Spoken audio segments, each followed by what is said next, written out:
Jai Hind Warriors, welcome to An Academy. Let's crack defense exams. I am Rohit Thakur. I welcome you all to this important session on types of climate, part 1. Everyone start joining the class. Very important class for you all. जो मेरे साथ पहली बार class लगा रहे हो, my name is Rohit Thakur. I am a verified plus defence educator. I have qualified CDS as well as AFCAT examination and I will be guiding you for your defence journey. और जितने भी लोग चैनल पे नए आए हो, चैनल को subscribe कर दो, अपने फ्रेंड्स के साथ शेयर भी कर दो, so that they can also join with us. If you have not joined us on Telegram, तो you can join us there. आपको जो है वहाँ पे proper study material and you will be getting the PDF as well as you can ask doubts. And if you have not taken the plus subscription, you can upgrade to the plus subscription, जिसमें you will be getting live interactive classes, weekly test, structured courses, unlimited access आपको वहाँ पे मिलेगा. And plus there is a new feature, ask a doubt feature, जिसमें कि you can ask up to 3 doubts and you'll be getting reply and answer within a fraction of seconds. तो आप join करिए plus subscription अन academy का. बहुत ज़्यादा benefit आपको मिलेगा. आप मेरा रेफरल कोड जो है यूज़ कर सकते हो, दैट इज़ RH10. 10% का इंस्टेंट डिस्काउंट आपको जो है मिल जाएगा. आइकॉनिक सब्सक्रिप्शन की जब बात करते हैं तो उसमें आपको जो है पर्सनल गाइडेंस मेरे से मिलेगी, test analysis, expert guideline, study material and study planner will also be shared with you. ठीक है, चलिए भाई. दीज आर दी प्लान्स जो आप चूज़ कर सकते हो. 12 month plan, 24 month plan. 24 month basically 2023-2024 अगर टारगेट कर रहे हो आप. नेक्स्ट ईयर आपके पास पूरे चांसेस है CDS CAPF के, तो 12 मंथ्स आपके लिए सुटेबल है. लास्ट चांस है तो you can go with 6 month और 3 मंथ पैक, और ट्राई करना चाहते हो तो you can go with 1 month pack as well. But do not forget to use the code RTH10.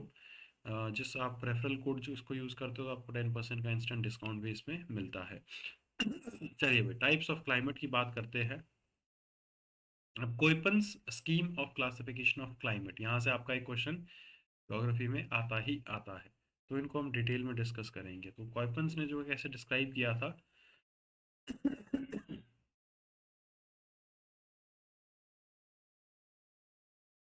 Just a second.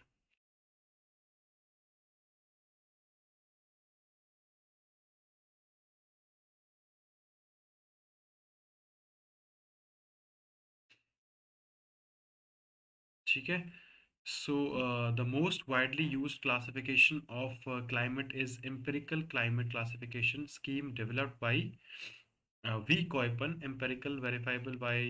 Basically आपको क्या ध्यान रखना है, उन्होंने अलग अलग टाइप से, जैसे जो क्लाइमेट्स होता है उनको अलग अलग डिनोट करके बताया था. A type, B C D E type तक जो है उन्होंने किया था, उनको हम डिटेल में डिस्कस करेंगे. Koeppen identified as a close relationship between the distribution of vegetation and climate. He selected certain values of temperature and precipitation and related them to the distribution of vegetation and used these values for classifying the climates. Köppen recognized 5 major climatic group. 4 of them are based on the temperature and one on the precipitation. जैसे मैंने आपको बताया, basically that is A, C, D and E delineates the humid climates, और जो B है वो denote करता है ड्राई क्लाइमेट. तो ये आपको बेसिकली याद रखना है. A, C, D and E जो है ह्यूमिड क्लाइमेट को जो है नो स्पेसिफाई करता है. बी जो है आपका ड्राई क्लाइमेट को जो है स्पेसिफाई करता है. द क्लाइमेटिक ग्रुप्स आर सब divided into types designated by small letters based on the seasonality and precipitation and temperature characteristics. The seasons of dryness are indicated by small letters F, M, W and S. तो उनका जो season का dryness कैसे है, वो basically F, M, W and S से जो है उसको डिनोट किया जाता है. जहाँ पे F जो है बेसिकली क्या होता है, which corresponds to the no dry season. M का मतलब होता है मानसून टाइप, W का मतलब होता है विंटर ड्राई सीजन, और S का मतलब होता है समर. सिमिलरली आपको जो है M से मानसून हो गया, W से विंटर हो गया, S से समर हो गया, F से आपको ध्यान रखना है नो ड्राई सीजन. ठीक है.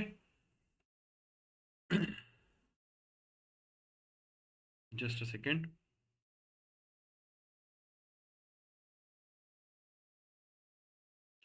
ठीक है, तो ये चीज़ें आपको ध्यान रखनी है. The small letters A, B, C and D refers to the degree of severity of the temperature, कितना सीवियर टेम्परेचर है, तो ABCD जो है उसको रेफर करता है।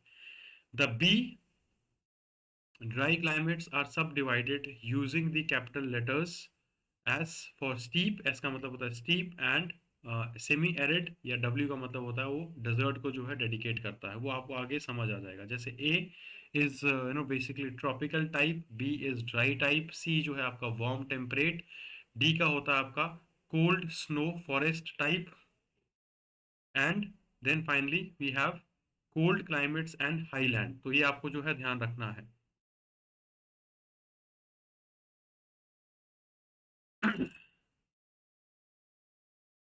ठीक है, तो ये चीजें आपको ध्यान में रखनी है कि ट्रॉपिकल टाइप जो है that is basically average temperature जो है इसका बेसिकली कितना होता है, 18 डिग्री तक जाता है।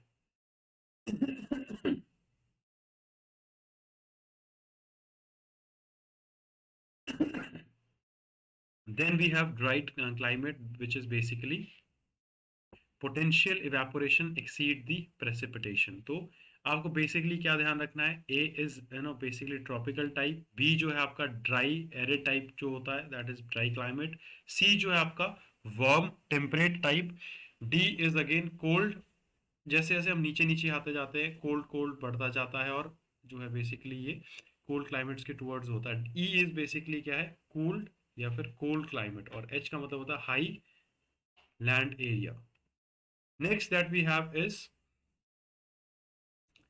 अब आप यहाँ पे देख सकते हो जैसे जैसे हमने पहले डिस्कस किया था एफ एम और डब्ल्यू और एस भी हमने डिस्कस किया था, तो वैसे ही आपका जो है उनको जब हम कंबाइन करते हैं तो सेम चीज फॉर्म हो जाती है। जैसे ए मैंने आपको बताया ट्रॉपिकल है, तो ए एफ हो जाएगा आपका tropical no dry season, A M का हो जाएगा ट्रॉपिकल मॉनसून, ए डब्ल्यू का हो जाएगा ट्रॉपिकल विंटर या फिर wet and dry winter dry season. तो अब आपको इजीली समझ आ जाएगा कैसे करना है। बी में भी सेम चीजें होंगी, बी एस एच जब हो जाएगा दैट इज बेसिकली सब ट्रॉपिकल स्टीप टाइप, एस से मैंने आपको बताया था स्टीप टाइप है। बी डब्ल्यू एच अगर होगा तो subtropical low arid winter type climate हो जाएगा। बी एस एस के अगर होगा तो that is again mid latitude steep type, इसको बोला जाएगा। B W K which will be mid latitude arid और dry type. Similar goes with the C, C F A basically सब tropical dry type होगा, dry season no dry season जिसको बोलते हैं। C S का मतलब हो जाएगा ड्राई हॉट समर्स, सी से आपका वार्म टेम्परेट हो जाएगा, और एस से आपका हो जाएगा समर। एफ बी से अगेन आपका हो जाएगा no dry season and warm and cool winter. तो जिस टाइप से आपका लेटर जो कोड दिया है उस टाइप का ही आपका जो है सीजन होगा। देन डी से जो है humid continental subarctic that is D F, D W will be the right answer. E जो है आपका टुंड्रा टाइप में होता है cold climate basically which will be, E T का मतलब हो जाएगा that is no true summer. वैसे ही हाईलैंड है, हाईलैंड मतलब हाईलैंड एरिया जो होता है play which is covered by snow, Greenland इसका एक एग्जांपल आपके सामने होगा। अब आता है सब ट्रॉपिकल या फिर ट्रॉपिकल ह्यूमिड क्लाइमेट, जिसके हम ग्रुप ए की जब बात करते हैं, तो tropical humid climate exist between tropic of cancer and tropic of Capricorn के बीच में ये जो क्लाइमेट है होता है। The sun being overhead throughout the year and presence of intertropical convergence zone make the climate hot and humid. इस जगह पे क्या होता है, sun over over the head रहता है और क्लाइमेट जो है काफी ज्यादा ह्यूमिडिटी और गर्म वाला यहाँ पे होता है। Annual range of temperature is very low and annual rainfall is very high. Temperature काफ़ी कम भी रहता है एनुअली अगर देखें, और रेनफॉल भी यहाँ पे ज़्यादा रहती है, ह्यूमिडिटी भी यहाँ पे बनी रहती है। यहाँ पे किस टाइप के जो है क्लाइमेट होते हैं, A F that is, A F का मतलब क्या होगा, tropical wet climate, A M monsoon climate, A W winter dry climate. ठीक है, ये इस एरिया में जो है पाया जाता है, जो आप देख सकते हो। ठीक है, नेक्स्ट ट्रॉपिकल वेट क्लाइमेट की जब हम बात करते हैं, also known as the hot wet equatorial climate भी इसको बोला जाता है। The regions are generally referred as equatorial rain forest, equatorial evergreen forest, tropical moist broadleaf forest, low land equatorial evergreen forest. तो ये बेसिकली ट्रॉपिकल वेट क्लाइमेट जो है अगर आपको आए इसको तो डिनोट किया जाता है AF से, लेकिन यहाँ पे आपको ध्यान रखना है कि बेसिकली इक्वेटोरियल क्लाइमेट है तो यहाँ पे फॉरेस्ट बहुत ज़्यादा जो है मौजूद होते हैं। Low land equatorial evergreen rain forest are denoted by this. जैसे कि आप यहाँ पे जो है विजुअल्स में देख सकते हो, इनका जो डिस्ट्रीब्यूशन है that is basically 5 degree north से लेके साउथ इक्वेटर में जो है ये मौजूद होते हैं। अमेजोन के जो जंगल है वो भी इसी जगह पे सिचुएटेड है। Next, equatorial climate. Equatorial climate जो है बेसिकली डोमिनेट किया जाता है मैरीटाइम ट्रॉपिकल एयर मासेस से। अब यहाँ पे विंटर नहीं होता, पहली चीज़ आपको ध्यान रखना, इक्वेटोरियल जो है देयर इज नो विंटर। और उसके साथ साथ जो है आपको क्या ध्यान रखना है, यहाँ पे प्रेसिपिटेशन वगैरह भी काफ़ी रहती है। इसके साथ साथ regular land and sea bridge assist in maintaining the true equal climate. Next, precipitation. Precipitation is heavy and well distributed throughout the year. Precipitation जैसे मैंने आपको बताया काफ़ी ज़्यादा रहती है, रेनफॉल भी यहाँ पे काफ़ी ज़्यादा होती है, जिसकी वजह से जो है यहाँ पे व्हाट वी कॉल वेजिटेशन भी काफ़ी ज़्यादा होती है। There is much evaporation and convection, air currents are set up followed by heavy thunderstorm in the afternoon. तो ये कुछ इंपॉर्टेंट चीज़ें जो आपको ध्यान रखनी है, प्रेसिपिटेशन आपको ध्यान रखनी है और एनुअल रेनफॉल आपको बेसिकली ध्यान रखनी है। That's it. A vegetation, like I told you, high temperature and abundant rainfall support the luxuriant tropical rain forest. Tropical rain forest जो है यहाँ पे होते हैं इक्वेटोरियल रीजन पे। अमेजोन के लो लैंड्स जो यहाँ पे होते हैं जिनको हम सेल्वास बोलते हैं, जब हमने वर्ल्ड ज्योग्राफी करी थी तब इसके बारे में मैंने आपको बताया हुआ था। किस टाइप के यहाँ पे वेजिटेशन होती है, हार्डवुड, मेहगोनी, इबोनी, डाईवुड, ये पूरी जो है यहाँ पे वेजिटेशन होती है। कैनोपी के बारे में मैं आपको बता चुका हूँ। The air the tropical rain forest appears like thick canopy of the foliage broken only when it is crossed by large river and cleared for the cultivation। Basically जो है बहुत ज़्यादा वास्ट में इक्वेटोरियल रीजन पे जो है vegetation होता है। All plants struggle upwards most epiphytes for sunlight resulting in the peculiar layer arrangement। Epiphyte basically होता क्या है? Epiphyte is a plant that grows harmlessly upon another plant such as tree and derive its moisture and nutrients from the air, rain, sometimes from the debris accumulating around it। तो basically epiphytes जो है struggle करते हैं sunlight की तरफ जाने के लिए, तो पेड़ के साथ वो रोल अप करके जाते जाते हैं इक्वेटोरियल रीजन में जब हम बात करें तो। स्मॉलेस्ट ट्री जो है बेसिकली 50 मीटर तक हाइट, टॉलेस्ट ट्री जो है बेसिकली 50 से 100 मीटर तक हाइट जो है यहाँ पे अटेन कर लेते हैं। ये भी एक फीचर है आपका। Because tree cut out most of the sunlight, the undergrowth is not that much dense. तो अंडरग्राउंड जो होता है यहाँ पे इतना बचा डेंस नहीं होता, बिकॉज ट्री जो है काफ़ी हाइट में डेवलप करते हैं सनलाइट लेने के लिए। लाइफ एंड इकोनॉमिक एग्रीकल्चर अगर देखें यहाँ पे बेसिकली यहाँ पे शिफ्टिंग कल्चर जो है, शिफ्टिंग कल्टीवेशन जो है फॉलो किया जाता है। शिफ्टिंग कल्टीवेशन के बारे में मैं आपको ऑलरेडी बता चुका हूँ कि एक जगह पे पहले कल्टीवेशन करते हैं, उसकी न्यूट्रिएंट्स लेते हैं, then they go to different area, वहाँ पे कल्टीवेशन करते हैं। This way they keep on shifting and do their culture। In Amazon basin, the Indian tribes collect wilder rubber। In Congo basin, pygmies gather nuts, and in the jungles of Malaysia, Orang Asli makes all sort of cane products and sell them to people in the villages and towns। तो ये basically आपको थोड़ा ध्यान रखना है कि Congo Amazon basin में Indian tribes होते हैं, कॉन्गो बेसिन में पिग्मीज होते हैं, मलेशिया में जो है औरंग ट्राइब्स जो है पाए जाते हैं। ये आपसे एग्जाम में भी पूछा जा चुका है। और औरंग रिवर भी जो है वहाँ पे आपकी मलेशिया में मौजूद है। शिफ्टिंग कल्टीवेशन या स्लैश एंड बर्न कल्टीवेशन जिसको हम बोलते हैं, this type of cultivation is followed in many parts of the world where dense forests are commonly वहाँ पे पाए जाते हैं बेसिकली। ठीक है। और इसमें इंपॉर्टेंट चीज़ जो आपको ध्यान रखनी है, once the fertility is exhausted the clearing abandoned and they move on to the new plot. जैसे मैं आपको बता दिया, आपको बेसिक कल्टीवेशन का इसका नो बेसिक पता होना चाहिए कि होता क्या है शिफ्टिंग कल्टीवेशन। तो वो बेसिकली क्या करते हैं, एक जगह पे अपना ठिकाना जमा देते हैं, उस जगह की जो है जो फर्टिलिटी का यूज़ करते हैं, वहाँ पे कल्टीवेशन करते हैं। व्हेन दे थिंक कि यहाँ की कल्टीवेशन फर्टिलिटी खत्म हो चुकी है, then they move on to the different area, वहाँ पे जाके फिर वो कल्टीवेशन करते हैं। This is your shifting cultivation या फिर स्लैश एंड बर्न कल्टीवेशन जो है इसको बोला जाता है। Plantation boom in the rainforest. With the coming of the European, many large plantations have been established in Java, Sumatra, Malaysia, west Africa and central America. तो यहाँ पे काफ़ी ज़्यादा जो है प्लांटेशन किया गया। The climate is favourable for the cultivation of certain crops that are highly valued in the industrial west. Natural rubber आपको ध्यान रखना है, जो है आपका यहाँ पे बेसिकली प्लांट किया जाता है Java Sumatra side. Malaysia and Indonesia are leading producers of the rubber. तो ये भी आपको ध्यान रखना है, मलेशिया और इंडोनेशिया जो है लीडिंग प्रोड्यूसर्स है। The home country Brazil export practically no natural rubber. तो ये भी आपको ध्यान रखना है कि जो ब्राज़ील है वो कोई भी नेचुरल रबर को जो एक्सपोर्ट नहीं करती है। ये भी आपको ध्यान रखना है। और मलेशिया और इंडोनेशिया जो है आपके लीडिंग प्रोड्यूसर्स है रबर के। Next, cocoa is another important crop which is cultivated in West Africa bordering the Gulf of Guinea. The two most important producers are Ghana and Nigeria. तो waste Africa में घाना and Nigeria में जो है आपको ध्यान रखना है सबसे ज़्यादा जो है व्हाट वी कॉल कोकोआ जो है प्रोड्यूस किया जाता है। From the same another crop oil palm has done equally well and many countries like Indonesia have now taken its cultivation।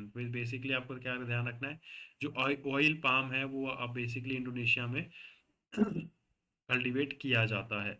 उसके साथ साथ अब plantation results in the destruction of nearly half of the equatorial forest. तो obviously बात है, plantation अगर होगा तो इक्वेटोरियल फॉरेस्ट को सफ़र होगा ही होगा। लेकिन आपको कुछ चीज़ें जो ध्यान रखनी है, that is cocoa waste Africa में, घाना है नाइजीरिया में पाया जाता है। ऑयल पाम जो है आपका कंट्रीज लाइक इंडोनेशिया में कल्टीवेट किया जाता है। Factors affecting the development of equatorial region. Equatorial region पे जो है आपके कौन कौन सी फैक्टर्स जो अफेक्ट करते हैं। हीट कितनी है वहाँ पे, उस जगह पे बहुत ज़्यादा इंपॉर्टेंट है हीट, या फिर सनस्ट्रोक जिसको बोला जाता है। And high humidity creates serious physical and mental handicaps. High humidity feeds many tropical diseases such as malaria and yellow fever जो है कॉज होता है। Communicable diseases are rampant and germs and bacteria are transmitted through moist air. ये भी आपको जो है ध्यान रखना है। Insects and pest not only spread diseases but are injurious to crops as well. difficulties in livestock farming. Livestock farming is greatly handicapped by the absence of meadow grass। तो obviously grass नहीं होगी तो livestock farming को raise करने में जो है difficulty होगी ही। So grass is tall and coarse, that is not nutritious। Few animals like buffalo are kept mainly for domestic use। Their yield milk और beef जो है basically use किया जाता है। उनको कहाँ पे चलाया जाता है, टेम्परेट ग्रासलैंड में उनका जो है न्यूट्रिशन जो है लिया जाता है वहाँ से। In Africa domesticated animals are attacked by सिसे flies that cause nagana and deadly diseases. तो अफ्रीका में जो है सिसे फ्लाइज जो है डिजीज कॉज करती है डोमेस्टिकेटेड एनिमल्स में, तो उससे भी उनको जो है डेडली डिजीज जो है होने का खतरा होता है। मिनरल रिसोर्सेज क्या पाए जाते हैं यहाँ पे, गोल्ड माइनिंग आपको ध्यान रखना है ब्राजील में होती है। पेरुवियन अमेजोन जो है वहाँ पे गोल्ड माइनिंग होती है। Rare earth mining in Congo and gold and copper mining in Indonesia and Papua New Guinea. ये भी जो है कुछ इंपॉर्टेंट फीचर्स है आपके जो इस एरिया में जो है करी जाती है इक्वेटोरियल रीजन पे। Some of the world most promising oil deposit, जिसके बारे में हम डिस्कस कर चुके हैं ऑलरेडी वर्ल्ड ज्योग्राफी में। तो oil and gas development often takes a heavy toll on environment and local people. This happens in Ecuador में जो है ये काफ़ी बार होता है। ऑयल एंड गैस डेवलपमेंट की जब बात आती है तो more than 70% of Peruvian Amazon is now under concession of oil and gas. तो this is again important point that you need to understand. फिर आता है tropical monsoon climate. Equatorial climate की बात करी, फिर आता है tropical monsoon climate. Tropical monsoon है तो monsoon are land and sea breeze on much larger scale. तो लैंड एंड सी ब्रीज की वजह से जो है ये अकर होता है। Unlike equatorial wet climate, monsoon climate is characterised by distinct wet and dry seasons associated with the seasonal reversal of the wind. Flood in wet and flood जो है वहाँ पे होता है। ड्रॉट्स जो ड्राई सीजन्स होता है उसमें ड्रॉट हो जाता है। Usually there are seasons like summer, winter and rainy season जो है यहाँ पे होता है ट्रॉपिकल मानसून क्लाइमेट में। और अगर इसका डिस्ट्रीब्यूशन देखें तो 5 डिग्री नॉर्थ से लेकर 30 डिग्री नॉर्थ या साउथ तक इक्वेटर में ये फैला हुआ है। कहाँ कहाँ पे ये होता है, इंडिया सब कॉन्टिनेंट में हमको पता है ट्रॉपिकल मानसून यहाँ पे आता है। Burma, Thailand, Laos, Cambodia, parts of Vietnam, south China, northern Australia में भी जो है parts tropical monsoon type climate जो है होता है। अब ये वाला जो क्लाइमेट है आपको क्या ध्यान रखना है इसमें, इसके बारे में हम ऑलरेडी कर भी चुके हैं, तो this is a kind of revision class. In the summer when sun is overhead of the Tropic of Cancer, low pressure is created on the central Asia, the seas which warmer up much slower, उस पर आपको ध्यान रखना, they remain comparatively at the higher pressure. At the same time, the southern hemisphere experiences winter and region of high pressure is set up in the continental interior of the Australia. सो ये आपको ध्यान रखना है, कुछ these are the features. अब यहाँ पे जो है आपको प्रेसिपिटेशन जो है काफ़ी ज़्यादा होती है, तो रेनफॉल भी बहुत ज़्यादा होती है। मानसून जो है इंडिया में चेरापूंजी एंड मानसरम जो है हाईएस्ट रेनफॉल जो रिसीव करते हैं, 1000 सेंटीमीटर तक जो है वहाँ पे रेनफॉल होती है। तो ये आपको ध्यान रखना है। बेसिकली जो है मेघालय हिल्स जो है वहाँ पे orographic type of rainfall occur होती है, जिसकी वजह से which enhances the cloud concentration due to the funneling effect. ठीक है, सो सीजन्स जो है कूल ड्राई सीजन्स जो है अक्टूबर से फरवरी तक ये जो है आकार करता है, जिसके बीच ठंडा सीजन जो है यहाँ पे होता है। ठीक है, ड्रॉट जब ड्राई सीजन की बात करें तो मार्च से लेकर जून तक जो है ड्राई सीजन होता है। When we talk about rainy season, तो जून से सितंबर तक जो है रेनी सीजन होता है, जिसमें कॉन्सेंट्रेटेड हैवी रेनफॉल जो आकर होती है। और रिट्रीटिंग मानसून जो है आपका, it starts after the mid September, और जो है ये जो है आपका बेसिकली नवंबर दिसंबर तक चलता ही चलता है। ठीक है, फिर आता है tropical marine climate. Tropical marine climate की जब हम बात करते हैं तो over the monsoon the climate is modified by the influence of onshore trade winds all around the year, जिसकी वजह से ट्रॉपिकल मरीन क्लाइमेट जो है आकर होता है। ट्रॉपिकल मरीन क्लाइमेट में आप बेसिकली जगह कहाँ कहाँ आपको ध्यान रखनी है, सेंट्रल अमेरिका में ये होता है, वेस्ट इंडीज जो एरिया है। नॉर्थ ऑस्ट्रेलिया की बात करें वहाँ पे होता है मेडागास्कर आइलैंड, ईस्टर्न ब्राज़ील, यहाँ पे जो है आपका मरीन क्लाइमेट होता है basically, which is near to the ocean region. और यहाँ पे जो आपके रेनफॉल बहुत कन्वेंशनल भी होती है, ओरोग्राफिक टाइप ऑफ रेनफॉल भी यहाँ पे होती है। और these are the areas which are severe to prone which are prone to severe tropical cyclones, hurricane and typhoons. ठीक है, ट्रॉपिकल मॉनसून फॉरेस्ट के, अगर हम फॉरेस्ट की बात करें तो ट्रॉपिकल मॉनसून में tropical what kind of forest, dry deciduous होते हैं, ट्रॉपिकल डेसिडुअस फॉरेस्ट जो है यहाँ पे पाए जाते हैं।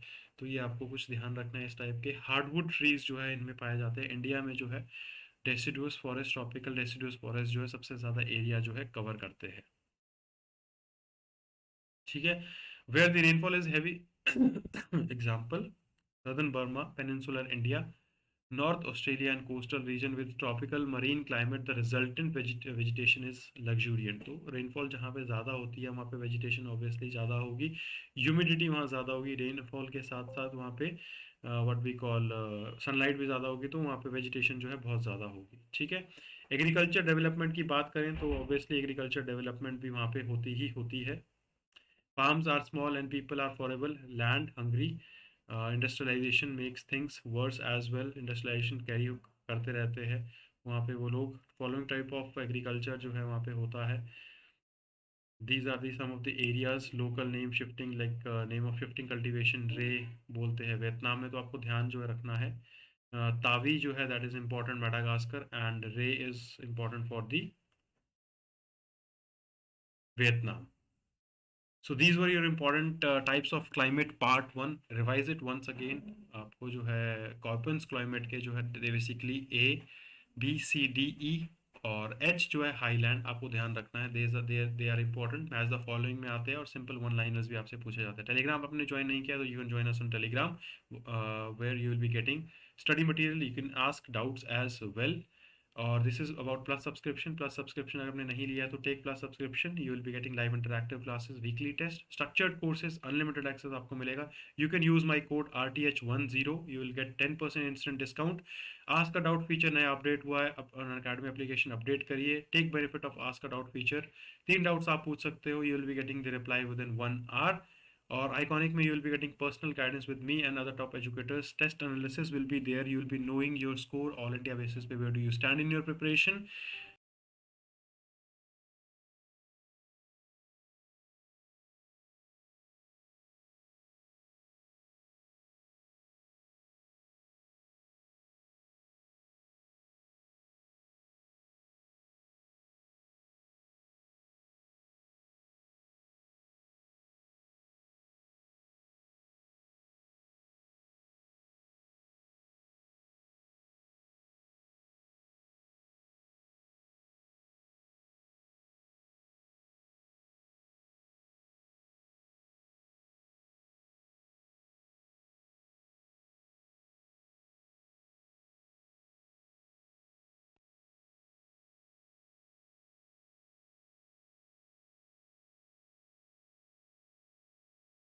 So where I personal guidance आपको मिलती है, उसके साथ साथ आपको जो एक्सपर्ट गाइडलाइंस भी वहाँ पे मिलती है। Study material will also be shared with you and you will be getting study planner as well. तो everything will be in organised manner, और बहुत ही ज़्यादा आप जो है ट्रेन हो जाओगे रिटन एग्जामिनेशन के लिए। In your first attempt you will be clearing your written examination. So do switch to the plus subscription and iconic subscription. There are many students who have taken it. Use my code, that is RTH10। यहाँ पे आपको right hand side पे नीचे जो है इस referral code को डालना है RTH10, और जो है फिर आपको क्या करना है, 10% का आपको इंस्टेंट डिस्काउंट मिल जाएगा।